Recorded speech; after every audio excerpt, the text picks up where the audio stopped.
I thought I had finally closed that chapter of my life. The night of Emily's wedding had been the hardest, most brutal social battle I'd ever fought.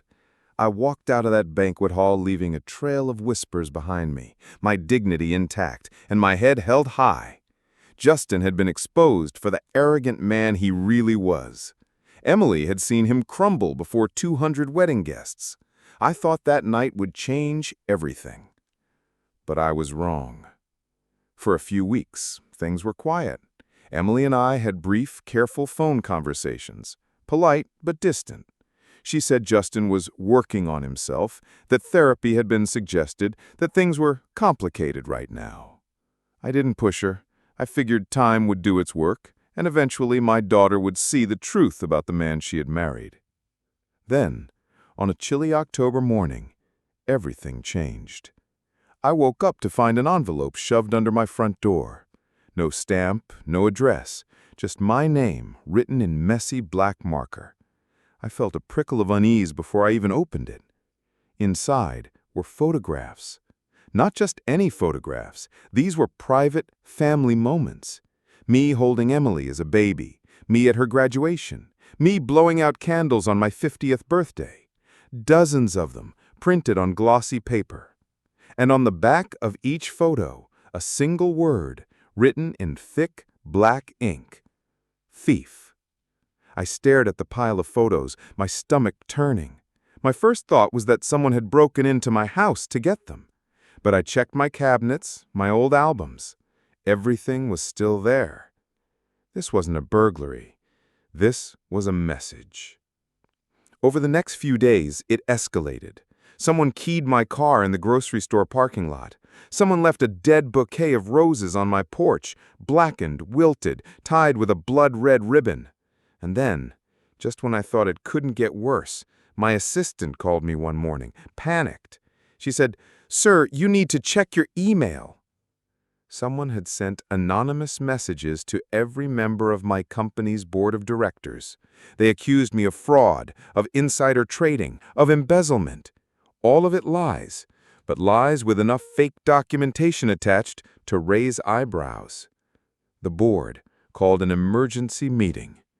As I sat in that glass-walled conference room, defending myself against forged documents, a thought kept burning in my mind like a branding iron. This is Justin. Who else would go to such lengths?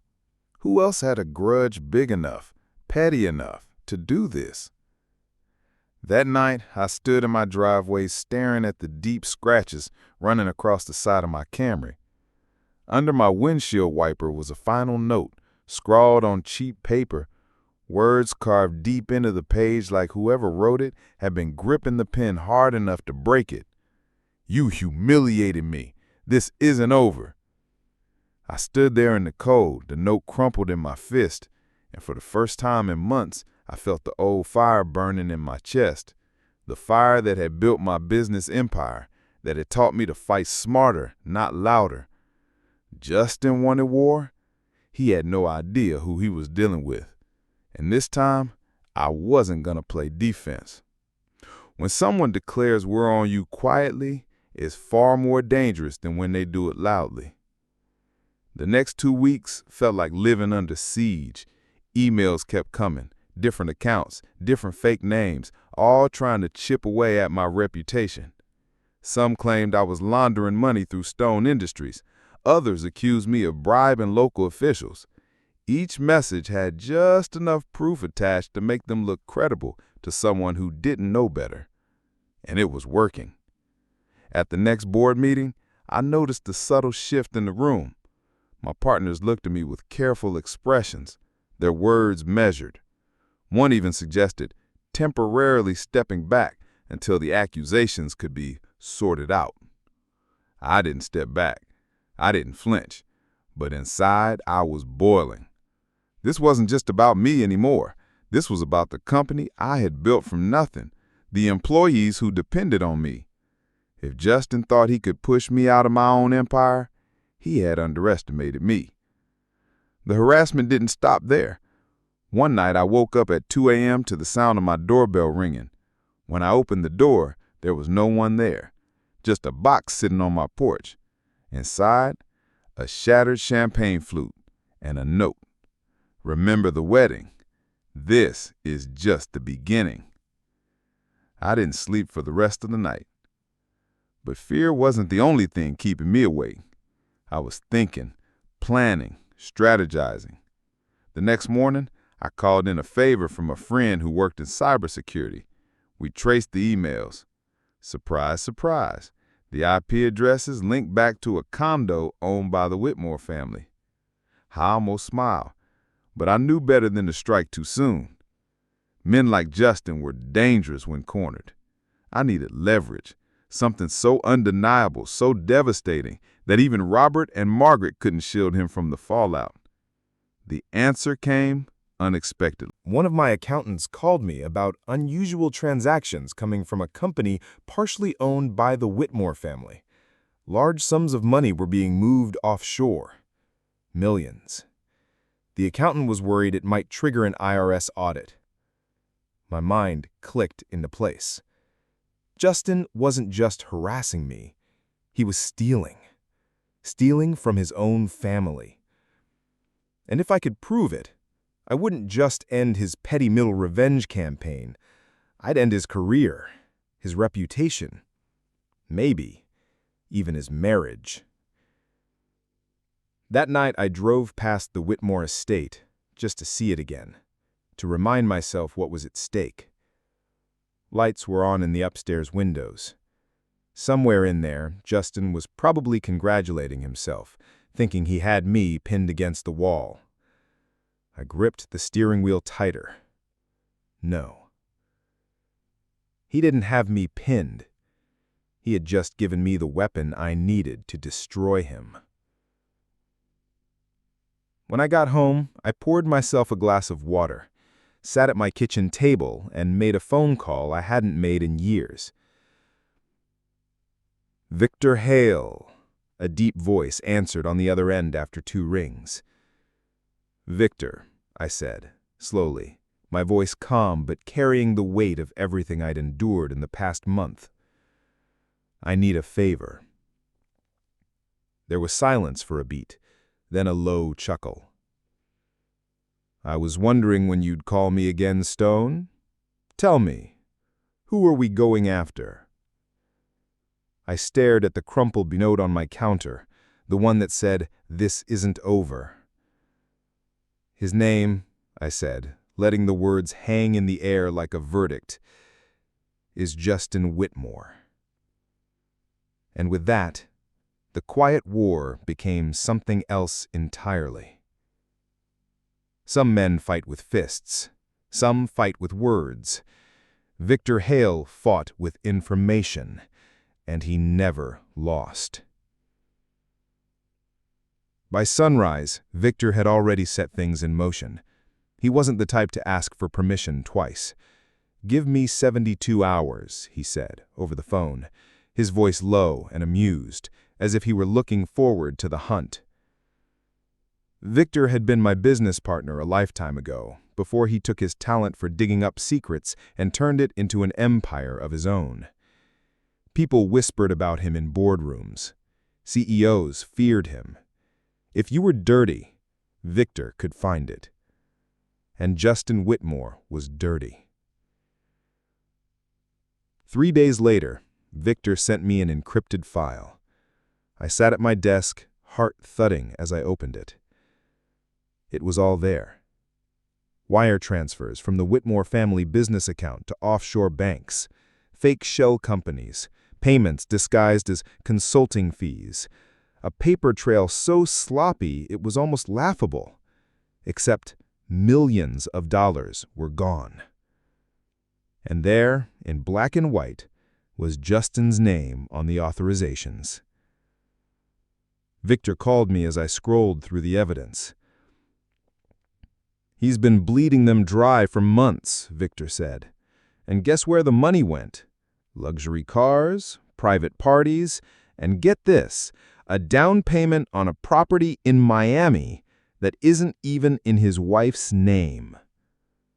I leaned back in my chair, my jaw tightening. She was still living with him. She had no idea. She was probably trying to convince herself that Justin could change, that the man she had married just needed time to grow up. And meanwhile, he was stealing from his parents and using her trust fund as a safety net. That was when I made my decision. This wasn't just about revenge anymore. This was about saving my daughter before she got dragged down with him. I invited them both to dinner. Emily sounded surprised when I called. Dinner? With Justin? Yes, I said simply. Just the three of us. I think it's time we cleared the air. She hesitated. I could hear the wariness in her voice. Dad, I don't want another fight. There won't be a fight, I promised, even though I wasn't sure that was true. But there are things you both need to hear. When the night came, I cooked Emily's favorite meal, roast chicken with garlic potatoes, the kind I used to make when she was a teenager. I wanted her to feel safe, to remember who she was before all this chaos. Justin arrived wearing a smug smile, clearly expecting me to beg for peace. He shook my hand like a man trying to prove dominance. Emily sat between us, tense, her eyes darting nervously as if she could feel the storm brewing in the room. Halfway through the meal, I excused myself and returned with a slim black folder. What's that? Justin asked, his tone mocking. I set it on the table and slid it toward him. Proof, I said simply. He opened it casually, his grin still plastered on his face, until he saw what was inside. Bank statements, wire transfers, signatures, photos of him leaving the bank, screenshots of account numbers. His smile vanished. His hands froze on the paper. Emily leaned forward, her brow furrowed. What is that? Justin swallowed hard, but said nothing. It's everything, I said quietly, my eyes locked on his. Every dollar you stole, every transfer, every lie. Emily's face drained of color. Justin, tell me this isn't true. But Justin just sat there, silent, staring at the evidence as if it were a loaded gun pointed at his chest. And for the first time since the wedding, I saw fear in his eyes. They say the truth has a way of showing up when you least expect it. Tonight, it didn't just show up, it exploded. Emily's hands trembled as she clutched the edge of the table. Her wedding ring glinted under the chandelier's soft light, a cruel reminder of the life she thought she had chosen. Dad, why didn't you tell me? Her voice shook, a mixture of hurt and disbelief. I looked at her calmly, holding her gaze. Because, sweetheart, I wanted you to see him for who he really is before it was too late. You deserved to know, to make your own choice. Justin leaned back in his chair, slicked hair falling into his eyes, his face pale. This isn't real. This is some kind of mistake. No mistake, I replied evenly. These are the transactions you tried to hide. Every wire transfer, every offshore account, every dollar you thought was invisible. Emily's mouth opened and closed like a fish gasping for air. Her chest rose and fell rapidly as if she couldn't catch a single coherent thought. She had trusted him. She had believed in the man she married, and now the illusion was gone. Justin's voice rose, a desperate attempt at charm masking panic. Emily, you have to believe me. I was doing this to protect us. It's complicated. Protect you? Emily's laugh was brittle, hollow. You stole from your own family, and from me. How is that protection? I slid the folder closer to her. Emily, you need to see everything. Not just for your peace of mind, but to understand the kind of man he truly is. She flipped through the papers, eyes scanning the numbers, the signatures, the dates. Her face went from shock to anger to heartbreak in a matter of seconds. I could see the moment her illusions shattered completely. Justin's attempts to explain fell flat. He rose, pacing the room like a caged animal. It wasn't like that. You don't understand. I was forced into this, my family. I understand perfectly, I interrupted. You were forced by no one. You chose greed over honesty, control over love. You chose to manipulate, deceive, and humiliate the people who trusted you. That is your choice, Justin, and every choice has a consequence. Emily finally lifted her gaze from the folder. Her eyes were blazing now, tears streaked down her cheeks. How could I have been so blind? All this time, I thought I knew you. Justin froze, realizing he had lost her. He tried to reach out, but Emily recoiled instinctively. The gap between them was no longer physical. It was the chasm of trust that could never be rebuilt. I stood slowly, letting the weight of the moment sink in. Emily, you are strong. You can see through this now, and you don't have to stay trapped in his lies. Justin's face twisted with panic, his usual arrogance replaced by raw fear. Dad, Emily, please, I can fix this. No, Justin, I said softly but firmly. There is no fixing this. Character is revealed in moments like this when no one is watching, and you've shown yours repeatedly.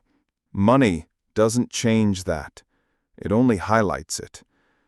Emily's hands clenched into fists. Her voice was steady now, cutting through the tension. I trusted him. I loved him. And now I feel like I've been living a lie. Justin fell to his knees, finally grasping at her feet, desperate. Emily, I can change. I'll do whatever it takes. Don't leave me. But the words rang hollow. There was no sincerity in them, only fear of exposure and consequences. I approached slowly, resting a hand on Emily's shoulder. You don't need someone who begs when they're caught. You need someone who respects you, who values your heart above their own desires. The room fell silent. Even the flicker of the chandelier light seemed to pause, as if holding its breath. Emily took a deep breath and stepped back. I need time. I need to think. And I need space from him. Justin's pleas faded into whispers, then nothing. He sat slumped in defeat, the facade of wealth and power crumbling completely.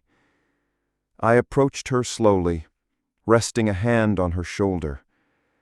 Whatever you decide, you will never be alone, Emily. I will always stand by you, and I will never let anyone diminish your worth again. Outside, the night air pressed against the windows, crisp and indifferent. Inside, a family was fractured, but for the first time, truth had a seat at the table. And in that silence, a new chapter began, one where Emily's eyes were wide open, and Justin finally saw the cost of his choices. And little did he know, the revelation tonight was only the beginning.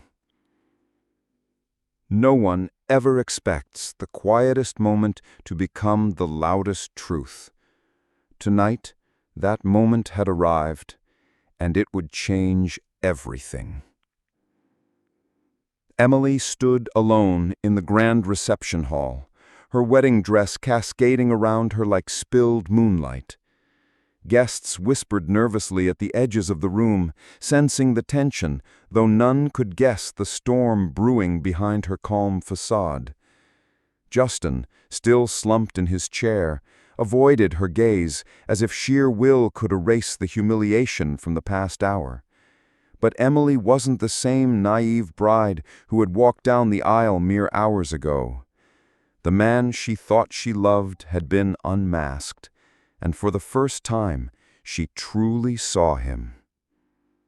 Emily? I called softly from across the room. My presence was steady, grounding her as she collected her thoughts. She nodded once, sharply, then turned toward Justin, her posture straightening like a warrior preparing for battle. The guests leaned forward, sensing something monumental about to happen. Emily's voice rang out clear and controlled, cutting through the murmur of shocked whispers. "Justin Whitmore, enough lies, enough manipulation. You humiliated my father in front of everyone here, thinking his appearance defined his worth. You revealed your true character when you believed no one important was watching. And now you will face the consequences." Justin's face twisted with panic and disbelief. "Emily, I can explain." "Explain," she interrupted sharply. "No more explanations. You've spent months playing a game, testing us, proving your superiority with wealth and arrogance. But tonight, the game is over, and everyone here has seen the truth." The room went silent. Forks hovered midair, champagne flutes paused inches from lips, and eyes darted between Emily and Justin. The magnitude of what was unfolding eclipsed even the grandest details of the wedding itself. I watched her, a swell of pride and sorrow mingling in my chest. She was no longer the little girl who relied on me to protect her. She was standing tall, demanding justice, embodying the values I had hoped to instill in her: courage, integrity, and the unwavering recognition of her own worth. Emily turned to face the guests. "Ladies and gentlemen, this is not the celebration of wealth or social standing. Tonight it's a reminder that character matters more than status, that honesty and respect are priceless." Her gaze returned to Justin, unflinching. "And you, Justin, will learn that humility is not optional. It is demanded when you step into the lives of those who trust you." Justin's jaw tightened. His attempts at charm faltered. He opened his mouth, closed it, then stammered. "Emily, please, we can fix this." "No, Justin," she said firmly. "You can only choose to change, but only if you genuinely understand the harm you've caused. And I don't believe you do. Not yet." I stepped forward, resting a supportive hand lightly on her shoulder. "She's right, Justin.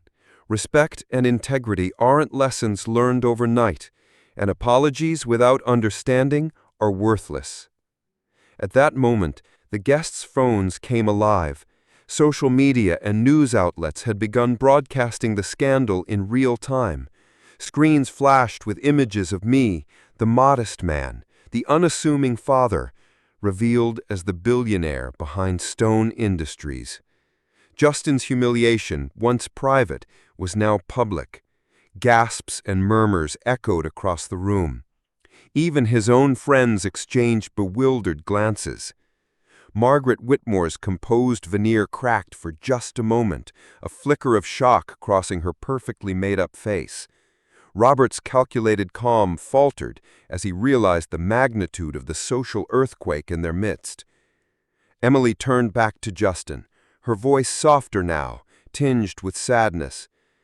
"I loved the man I thought you were, but love cannot survive deceit. Nor can respect grow where arrogance and cruelty thrive. This is not what I wanted for my life." Justin sank into his chair, defeated and pale, the veneer of power stripped away.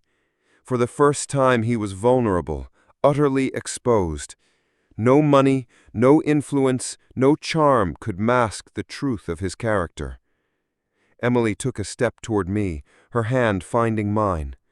"Thank you, Dad, for showing me the truth, even when it hurt, for trusting me to make the right decision with your guidance." I squeezed her hand gently.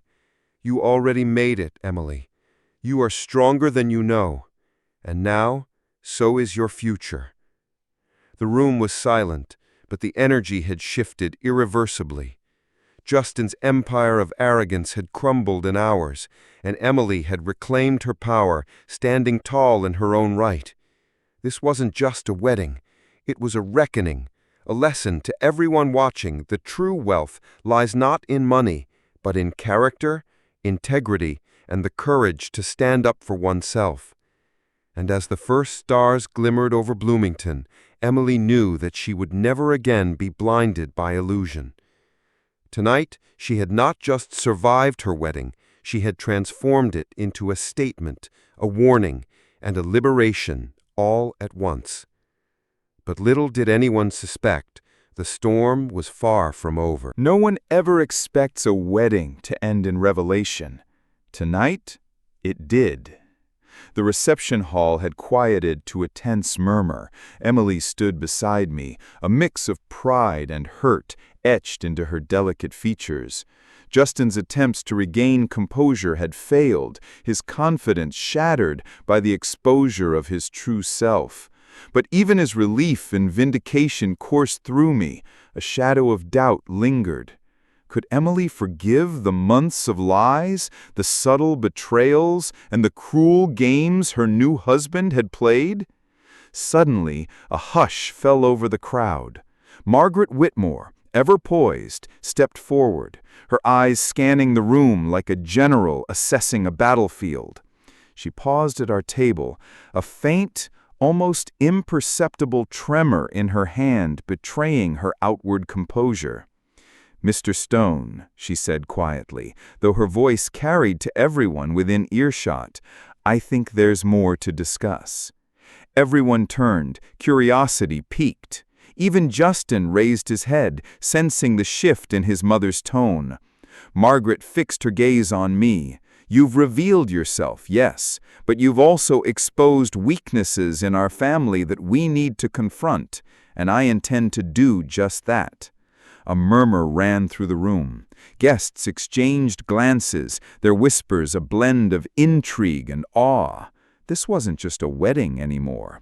This was a reckoning, a reshaping of relationships and power structures that had long gone unquestioned. Emily took a step forward, her voice steady, almost commanding. "Mom, Dad, and everyone here, let me be clear. The man who stands beside me, the father who raised me, is not defined by wealth or appearances. He's defined by integrity. And tonight, that integrity has exposed the truth about the man I almost married." Justin's face twisted with disbelief. "Emily, please, you don't understand." "I understand perfectly," she interrupted, eyes blazing. "I understand that you thought money made you untouchable, that arrogance and cruelty were acceptable behaviors, but tonight we all saw who you truly are. And I will not be married to someone who believes respect is earned only by wealth." The room seemed to hold its breath. 200 pairs of eyes were fixed on the unfolding drama, cameras capturing every expression, every tremor of emotion. Even the musicians had paused, their instruments silent, as though acknowledging the gravity of the moment. Margaret stepped closer, her business acumen evident in every measured movement. "Justin," she said firmly, "you have been given every advantage in life, and yet tonight you've demonstrated a lack of judgment, empathy, and decency. You will have to earn your way back, not through money, but through genuine change. Until then, your actions will be your own testimony." Justin's shoulders slumped. His bravado had been stripped away, replaced by the raw, uncomfortable vulnerability of a man confronted by his own failings. "Mom, I will change," he stammered, though the words lacked conviction. Emily turned to me, her hand slipping into mine once more. "Dad, what happens now?" I took a deep breath, the weight of the past months pressing on me. "Now we let the truth speak for itself.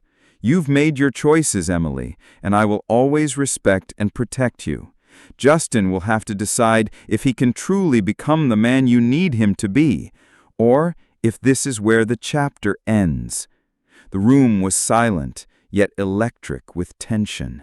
Guests whispered among themselves, sharing stories of the mysterious billionaire and the public downfall of a man who had thought power could excuse cruelty.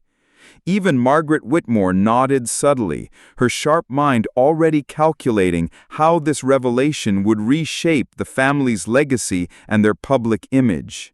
Emily's eyes glistened with tears, but her expression was resolute. "Dad, I love you," she whispered. "And I love you, Emily," I replied softly. "Tonight, you've seen the difference between wealth and character. Never forget it." Justin sank into a chair, defeated and humbled.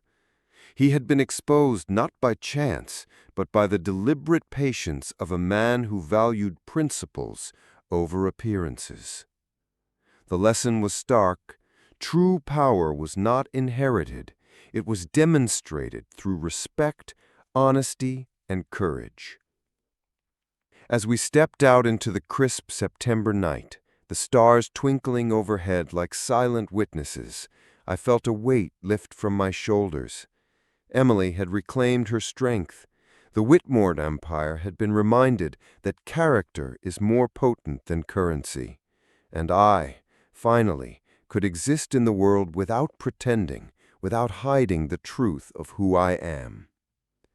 From the parking lot, my modest Camry seemed to smile back at me, a silent companion in a life that had always been lived quietly, but never without purpose. Tonight, justice had been served, not with vengeance, but with revelation.